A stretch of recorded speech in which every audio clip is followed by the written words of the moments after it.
Well, hello again, and welcome to Second Cumber's Thought for the Week. This morning I would like to start with a question. Is eternity an eternity away?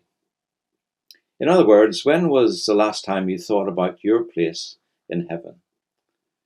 For some of us, eternity might seem as if it is an eternity away, and for others, depending on our age or our current health complications, heaven might feel closer and more real. Either way, for broken people in a broken world with fickle hearts, getting an accurate perception of that word forever and what it means, well, it can be difficult. In one way or another, our today will usually appear big and significant, whereas the hereafter remains distant and ethereal.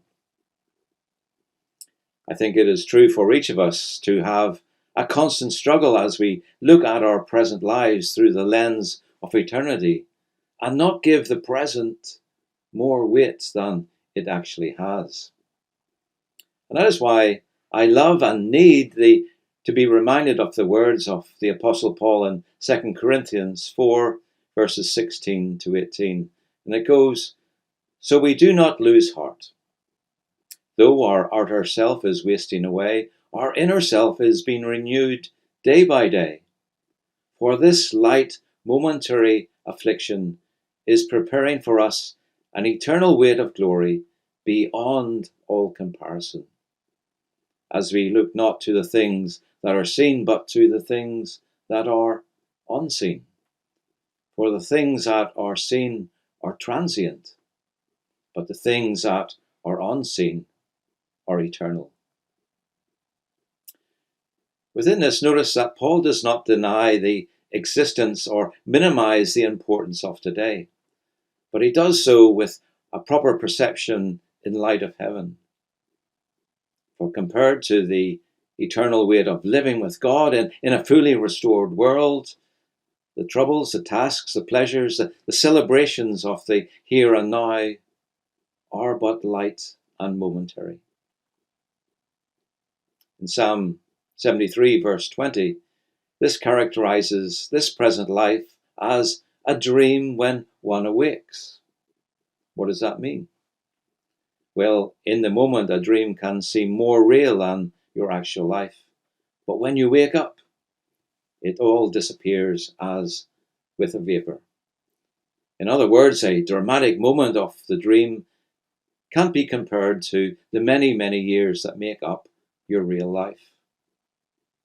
Yet as we think heavenward, we are told that our existence in the here and now will only be but a minute part of our total existence. Since we will live forever, when you add our years in this broken world to the sum total of our existence, they will only make up a microscopic fraction of our lives. So what's the gist? Surely it is to not allow our hearts and minds to be dominated by the struggles and the pleasures of today. Because Scripture reminds us that everything that makes up our physical existence in the here and now is passing away. When you fixate on and see things around you as permanent, they take on, well, too much importance and increase our sense of loss when they're taken away. If you mistakenly think that this life is all about who has the most gigantic pile of possessions or the obtaining of various other pleasures in the here and now, then our priorities, well, they become unbiblical. And simultaneously, the loss of those possessions and pleasures becomes all the more painful and seems all the more unfair.